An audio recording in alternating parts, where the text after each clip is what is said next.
So, hi, Will. How are you doing? Hey, how's it going? It's good. It's good. So I will tell for everybody who is listening right now that you are one of the key speakers for Amazon Forum in June. That will be held on 20th of June in Kiev. And I just wanted to introduce you to the audience so they will know you better, because a lot of people, they don't speak English, so they actually don't know who you are. Okay, well, then a little bit about myself. I've been selling on Amazon and eBay and online in general since I was, say, 16 years old. I was working at a Target store, if you guys are familiar with that. And through high school, I was always doing entrepreneurial things. Through college, I started private labeling from China, a couple different products, and just whatever I saw I could make some decent money on. And then when I graduated college, I started working full-time with my brother. And luckily, my brother, who is 6 years older than me, he is also very entrepreneurial, and he's probably where I got it from. And so he had also been importing from China and selling on eBay and Amazon since, say, 2004, 2005. And so basically we joined forces together, used our family's extra warehouse space they had from their manufacturing company, and really kind of went full-time with Amazon. And within a couple years, we were doing close to $7 million a year in sales on Seller Central. For me, it got to a point when I said, this isn't really what I want with my life. I don't want to be managing warehouse workers the rest of my life. I don't want to be doing kind of the day-to-day maintenance. This isn't what I kind of saw for myself. I saw that I want to do a lot more, travel the world, see everything. And so I pivoted my Amazon experience and started consulting more and more. And so as my brother and I were selling on Amazon, we'd have a ton of brands come to us and say, hey, I need help on Amazon. And we would say, okay, we can help you out. And either they would want consulting or just us to sell their products. And so I broke off and kind of just opened up a consulting end to manage brands' Amazon accounts and do the Amazon that way. My brother still runs the warehouse, and that's going to do close to $20 million in sales this year. And so we have kind of a perfect working relationship where no matter what the brand wants, we have a way to help them make more money and help us make more money, all through using Amazon. Okay, I see. And also, as far as I remember, when we met with you on Shenzhen, I remember we met in Shenzhen, you were running a closed mastermind group. So you also have a course or something like that. Is it correct? So yeah, I did have a mastermind group at one point. I sold it actually back maybe a full year ago or a year and a half ago. And so I've been doing full time with the consulting. I've been thinking about doing a Slack group or some sort of group where people can chit chat and kind of bounce ideas off each other. But it really would have to come down to one of the major things I think a lot of these groups need is they really need a tiered system, so you only talk to people who are exactly kind of in your tier.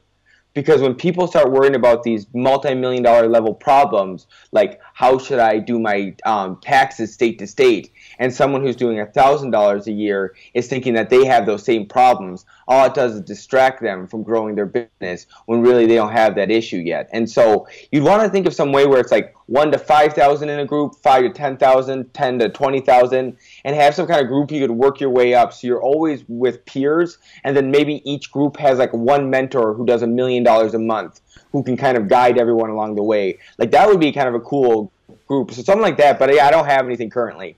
I see. That's actually something what we are building in SalesHub in Ukraine and in those all former USSR countries. And we're trying to do something like that. We have a starter group, and then we have advanced one when the people are joining only after they have some kind of income already from Amazon. Okay. Yep. So let's talk about your numbers. So what are they now? So just to give people overview of feel what kind of big you are right now. Oh, well, like I was saying, I think last I've talked to my brother, which was 2 days ago, it's going to do $20 million in sales this year, or very close to, and he's doing it mostly through the Vendor Central program, not the Seller Central program. So that's something I'm going to be talking about a lot in Ukraine at the summit, and kind of explain to people how Vendor Central can be just as lucrative as Seller Central. So that will be I'll leave that as a teaser. But besides that, then too, we manage the accounts of publicly traded companies, multi-million-dollar companies, and so we manage tens of millions of dollars in sales too, on a daily basis with our consulting team. And we run the entire account from top to bottom. The only thing we don't do is actually ship the inventory physically and do their taxes. But besides that, we're handling it all. So between my brother's large account and him working with different brands and him private labeling, from me and my brother still have a little Amazon account where we private label out of, plus to me working with all these different companies who, some of these companies are having their containers bought in China and from Amazon and then sent over by Amazon over the seas, and Amazon buys them before they even leave China. So it's like getting opportunities to work with all these big companies and all these new kind of beta programs. It really makes it interesting for me and helps me keep on like the cutting edge of Amazon. Wow, sounds great. And you're going to share some of those in Ukraine? Of course. Yeah, awesome. That's why I'm coming. Yeah, it's from me being in the Facebook groups and seeing people kind of talk about Amazon generally. Everyone usually has a very kind of straight and narrow path of first you do step one, then you do step two.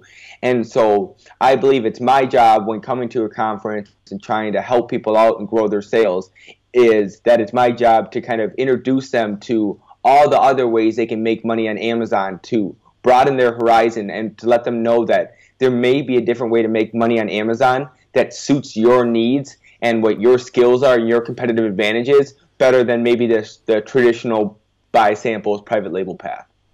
Actually, I'm really stoked about what you're going to tell to our audience, to me actually, because I don't know a lot of what you're like talking right now. I'm not using those programs a lot. And as I remember our like one of the last calls, and when you were talking about how to pick private label like products and reach out to manager and then to sell it. I mean, to become the actual seller on Amazon for this brand. And that was kind of like a new thing for me that day. Yep. That's like my brother's whole business model now. And so that's where we see brands who their Amazon account just looks atrocious. Where you go, okay, I recognize that brand name, but why do they only have 2 bullet points of the 5 filled out? Why do they only have 1 picture with a bad background? Why is their title just the product's name and that's it? They're really doing themselves a disservice. Not only does their brand look bad and it's giving their brand a bad facing to customers, but it's also decreasing the amount of sales you're getting. So it's a double whammy of bad stuff.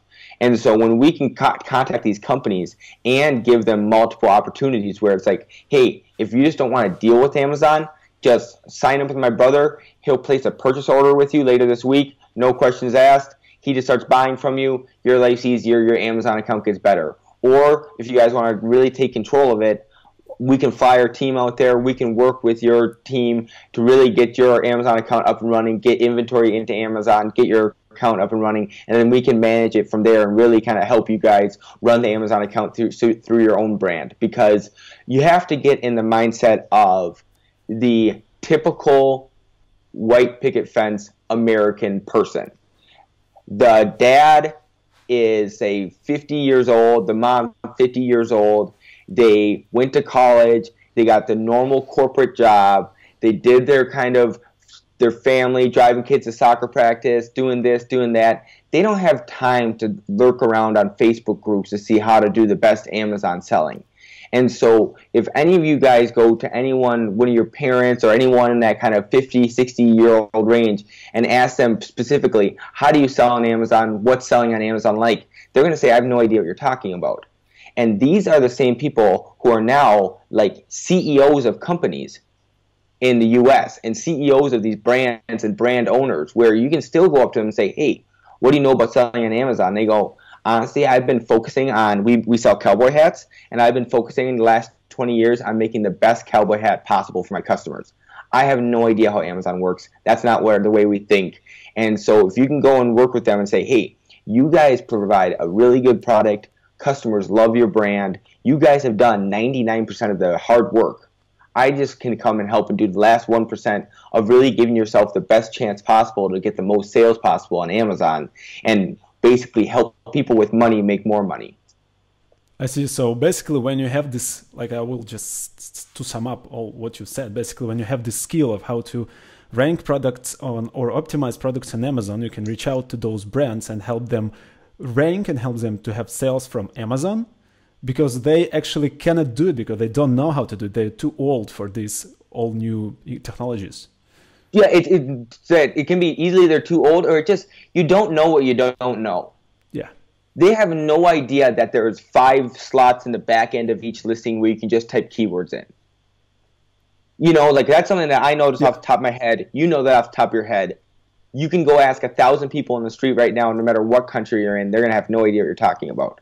And it's not like rocket science, but at the same time, if they don't know those exist, then how are they supposed to have a rank? Sure. Okay.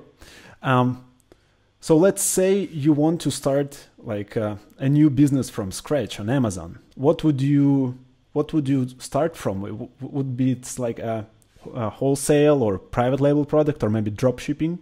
What would it be? So this is where, too, I think is why I don't have a course, is because it doesn't really kind of take into effect the personality and the kind of externalities. And so you kind of want like a choose your own adventure. So it's like, are you starting with $1,000, $10,000, or $100,000? And then are you trying to make cash? Are you trying to make like an investment for the future? Make cash. Most of them are trying okay, to make cash. So it's like, so, you know what I'm saying? So like, you ask like a few quick questions, and you can kind of see like, okay, this is probably the best path for you. So say you're starting with $10,000. Okay, let's say $3,000 and make cash. $3,000, sure. And you're just trying to make cash. All right. Well, then I would go and try to do stuff like online arbitrage as fast as possible if you can find any opportunities like that. Right now, there's the Snapchat spectacles, the glasses. You can buy them for $130 on Snapchat's website, 1 week shipping. They're selling for $200 Prime on Amazon. Like, you make $45 a unit. You can buy up to 6 at a time. My brother just bought 18. Like, it's kind of thing where it's like there's dumb little opportunities that constantly out there. So it's like a quick click, you make $200. So now you have $3,200 instead of $3,000 starting out. And so it's like, just in the beginning, just be a grinder and take advantage of every little opportunity you can like that, just to make your bankroll bigger. And then on top of that, if you can, on the side, go to Upwork.com and start doing side work for people on Amazon stuff and optimize their listings and do their work. And because then that way you get all the experience of creating listings, optimizing, doing all the Amazon stuff, but they're paying you, say, $7, $10 an hour instead of you having to spend thousands of dollars on inventory. And so if you just sit there and mess around on online arbitrage and actually pull the trigger and do stuff, plus you're doing these side jobs on Upwork, then say 6 months from now, instead of you having $3,000, you're going to have $10,000, plus you're going to be a genius when it comes to selling online, because you've been doing all these different ways, you've been doing all these odd jobs, getting experience from all these different companies, and then you're going to have a real clear picture of, okay, this worked for this client had me do this didn't work at all, I noticed this in the market, it has a gap, so I think I'm going to build my business doing this way moving forward, and you'll have the cash and the experience to do it. Actually, we had the speaker last time in the forum, the last year. Mm-hmm. His name is Youre. He's from Ukraine. And actually, he did exactly what you just described. So he went to Upwork. He found some clients, and he optimized their listing. He learned all the stuff that is needed to be learned to handle the Amazon. And now he's handling his own private label business, making $100,000 per month, in revenue. So yeah, you're right. You don't need to have lots of money in your pocket to start making money on Amazon. Well, and two, it gets rid of the whole fear of, I see people who get frozen for 6 months trying to order their first private label product. At least if you have this going in the background, you're making cash and you're learning, and you're not taking any risks. And so it's like, might as well do that stuff and actually move yourself moving forward instead of sitting there reading blog posts and Facebook posts all day and trying to debate on a private label product. It's a little bit more productive than that. Sure. Okay. How often do you launch new products? How is it working? So like, I don't like the word launch. Okay. Because it makes it sound like it's this large process where it's like I do all these different things to make sure it works every time. More times than not, we just try to sell a good product at a good price, and it just works out. And so I try to find a product category and a keyword with lots of revenue, a little amount of reviews, and then from there, it kind of takes care of itself. So what my brother and I started private labeling some ping pong paddles. We sell like $2,000-$3,000 a month of them. Last I checked the count like once every 2 weeks. We sell like $2,000-$3,000 a month of them. It's almost all margin because we buy the paddles for $1, sell them for $20, and I think we have like five reviews, maybe 6 reviews. Whoa! And we've been selling it for 6 months. Is it like through Vendor Central or through Seller Central? Nope, Seller Central. Okay. We just noticed that people are overcharging for ping pong paddles. The table tennis and ping pong paddle keyword is actually not that competitive. The keywords, we spend $3 to get every sale on PPC, but we have $17 of margin to play with, so who cares? And it's kind of thing where it's like, just let it do it. And so it's, from my experience and other sellers I've talked to get a product up to $2,000, $3,000, $4,000 a month in sales, simple. To get it up to $50,000, $100,000 a month in sales, that's where it actually takes some real marketing, some real effort. And I don't want to do that. And so for me, it's like, I'll just keep launching these like super profitable products that are whatever, cheap and easy and no returns. If I do get returned, I'll just tell Amazon to destroy them since they're $1 paddle. I don't care. Like for every paddle I sell, it makes up for 17 paddles I don't sell. And so it's really kind of like a no-risk product like that. So it's like I bought whatever 3,000 paddles for $3,800 or whatever it is. So it's like one of these things that it can't really go wrong. And so that's the kind of stuff I like to go with. And so the actual launch sequence for that would be put them up on Amazon. We did it so there is like a 1-pack, a 2-pack, and a 4-pack, and then it comes in 5 different styles. It's all basically the same ping pong paddle, just different colors. Gave them cool names or whatever. No packaging, no nothing. And so some people buy 4-packs, and they each price for each model. So some people buy a 4-pack of them at $30 a paddle and pay us $120 for $4 worth of product. Whoa. And so stuff like that, it's like, okay, well, I get one of those sales once a week. I'm killing it. I don't care. And so basically put it up on Amazon, put PPC on it, and then don't ever worry about it again. What were the initial investment for those pedals? As I was saying, I think it was like 3,000 paddles for like $3,800 or like $4,200. It's like $3,000-$4,000. $3,000-$4,000. All right. Yeah, for like $3,000. But I think I honestly might have paddles in stock the rest of the year though. Because like 3,000 paddles is a lot. Yeah. Okay, so another question for the newcomers to Amazon. What if the main player on Amazon in your new niche is Amazon itself? What would you do with this? Get out of it. Get out of it. You're not going to beat Amazon on price. You're not going to beat them on their own platform. They can just make themselves rank more than you. Like, you're not going to beat them probably on quality or sourcing. Like, what if you have a competitive advantage that you think you can do something better than Amazon, then go right ahead. But if there's no clear reason that a customer would choose yours over Amazon, besides like that yours looks prettier or something like that, then yeah, I probably wouldn't want to compete with it. So if Amazon started making, if I noticed right now that Amazon made Amazon Basics ping pong paddles, I would probably try to go sell this brand real quick while it's still profitable. I see. And then Amazon Basics 6 months from now is just kicking butt, and I got whatever 20 grand for selling my brand. I see. And what do you do after putting those ping pong pedals on Amazon? What is the next step? Like, you have like 5 reviews. How did you achieve like those like crazy revenue numbers? Well, $2,000-$3,000 a month is not that crazy of revenue. Oh yeah. It's like I mean, $2,000-$3,000 each set, or it's like combined through all. No, sets? Combined, all of them. Oh, combined. I see. But it's really one SKU just packaged a bunch of different ways. Okay. So it's like. But it's basically one SKU, one listing, but we made it a bunch of variations just to make it look fancy. Okay. But aren't you losing your like margin on Amazon fees? I mean, long time storage fees, other storage fees, or something like that? No. So no, that's the thing is that like all the paddles might be one pallet.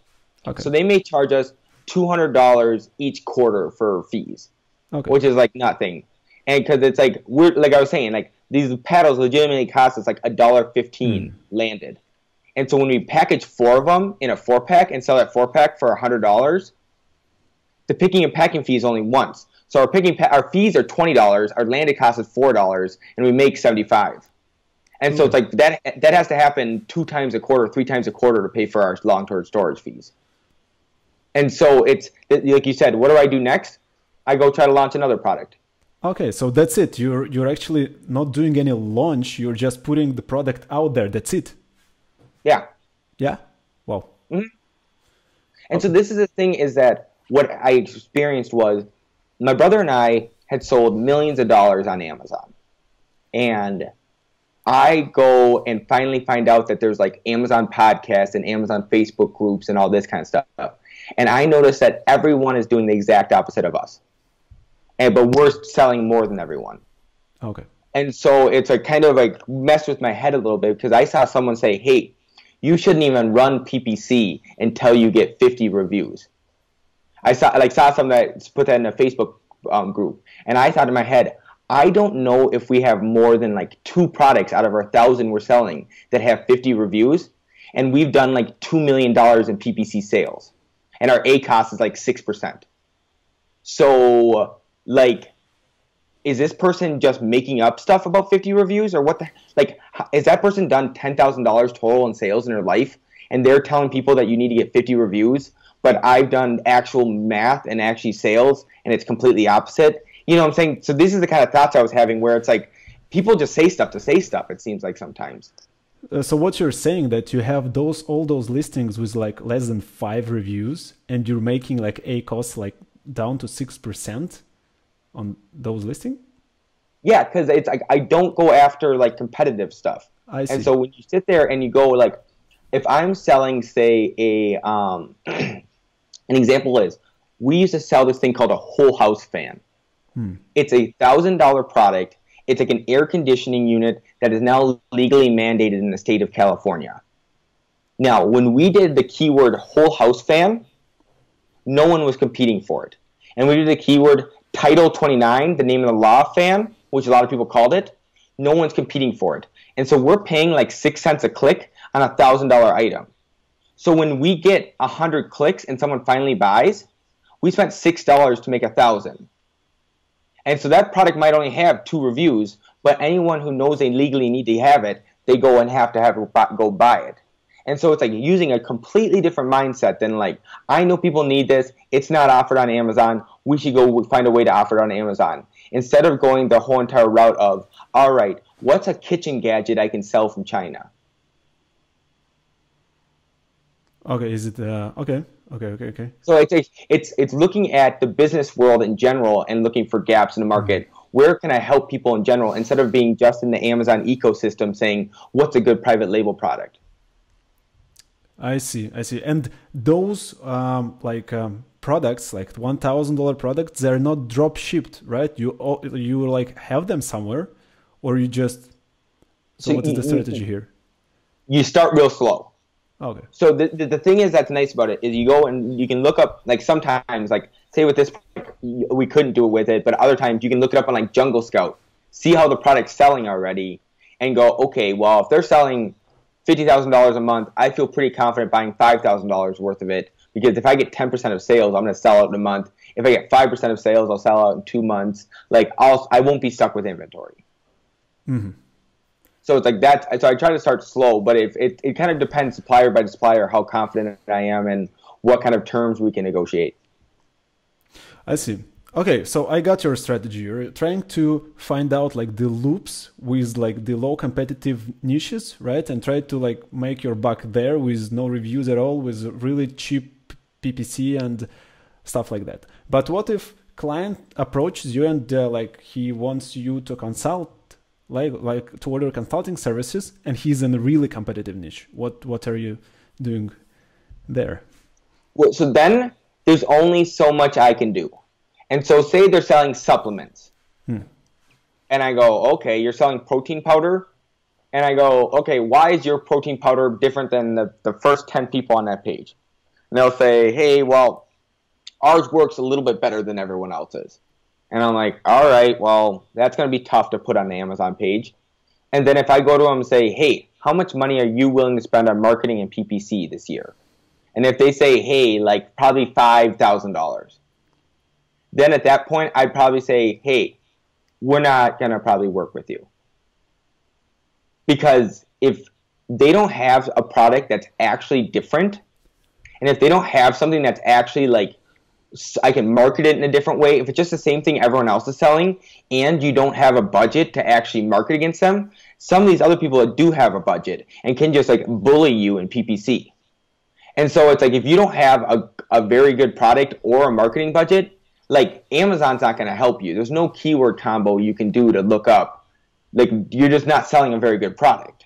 But if they say, hey, I'm the only one that's organic and US made, then I go, okay, now we have some real selling points. All right, so let's go after 100% organic keywords in protein powder. Okay, now let's start working at, oh, and you guys have $30,000 to spend on PPC, and if we can prove we're profitable, you'll give us more money. All right, now we're kind of working. So it's like something like that. Then we can start kind of finding ways to work together and start going after keywords. But if you're going to try to get into one of these competitive niches and you have a limited cash flow, it's basically impossible unless your product is that much better than everyone else's.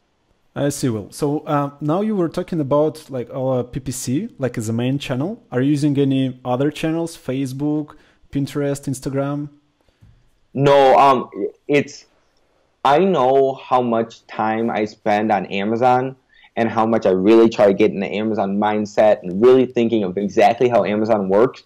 And I can't imagine getting that dedicated and devoting that much time to Facebook ads too, and Instagram ads and all that stuff, because I'm the type of person where if I'm going to get into it, I'm going to get like obsessed with it. I'm going to like not be able to sleep, like just love it. And so I've heard people using them. I've heard they work. If they want to do Facebook ads, then they can go hire a Facebook consultant. But that's not our thing. And so we get people all the time who say, hey, you guys know how internet works. Will you guys run our Facebook ads too and get us on Walmart and build a Shopify store? And it's like, I could, but like, I wouldn't pay me to do it. I'd pay someone else to do it if you could. Like, I'm sure you can find someone better who's actually done it before. I see. Okay, that was really nice chat. And to finalize it, I would like to ask you like the final question. How do you feel what is the future of Amazon, where the Amazon is headed right now, and where the like successful strategies are right now? So do you want to know like where is Amazon and like private labeling going, or like Amazon as a corporation going? Amazon and private labeling, and then Amazon as corporation, so both. So Amazon and private labeling, I think you're going to have to really niche down. I think you're going to have to become the expert in something that Amazon and big Chinese suppliers are just going to go nowhere near. So an example I used in the past was like equestrian stuff, like a special whip for a special kind of horseback riding, where it's like you can still charge $40 for this whip because it's a very specialty item. There's only 2 other competitors. Yeah, you only might sell 5 a week, but you make $30 a unit, you know, and it's like Amazon's never going to bug you. There's never going to be piggybackers, and you kind of just fly below the radar. And so if you can become like the equestrian expert, and then that's something too where you can actually make blogs and YouTube videos where someone would actually watch them. Or you're going to do like, I'm going to do the deep sea salmon fishing expert. That's going to be me. So I'm only going to sell accessories for deep sea salmon fishing. I'm going to sell it better than anyone in China or Amazon can, because they don't have the time or resources to actually become an expert in this and sit on the deep sea salmon fishing Reddit all day and chit chat with people. But I'm going to be the expert. I'm going to own this niche. I'm going to have a podcast. I'm going to be the man. I talked to a guy earlier who had a dent removal kit. And he is the dent removal guy. He has the #1 dent removal podcast, which is hilarious because, like, what is that? And he does YouTubes and videos of how to do dent removal and blah, blah, blah. And he has his own dent removal product. And basically, it's like he's a one product, one dude company, and he's just a marketing machine. And, like, anyone in the dent removal industry now knows this guy. Okay, and what are his so numbers? like that's how you can compete with Amazon in the future. I see. But then Amazon as a whole, I see them doing more and more of buying from our companies while they're still in China and sending them over themselves. I see them private labeling more. I see them working with brands more, kind of like creating partnerships and maybe exclusive stuff. And I don't think they really care about private label sellers. I see. So, and what about the Amazon as the whole? Like just they don't. That's what I mean. That's what I mean. It's like a whole. I I see Amazon, going more and more to China, more and more direct with brands, and less needing us third-party sellers. Okay. And what would you be speaking in Kiev? I'm going to be speaking on Kiev of I believe, Vendor Central and how not only Vendor Central is great to sell direct to Amazon, but how to get accepted into the program and the bonuses it gives, like Amazon marketing services, banner ads, and an assortment of other things. So I'm going to kind of go deep dive into that, since most of the people are not aware of it, and kind of how they can supplement their current Amazon business with Vendor Express and Vendor Central. I see. Sounds awesome. Okay, Will, thank you for your time. That was a really nice conversation. So see you in Ukraine, and have a nice day, man. Yeah, I'll see you in June. Thanks for having me. Thank you. Bye.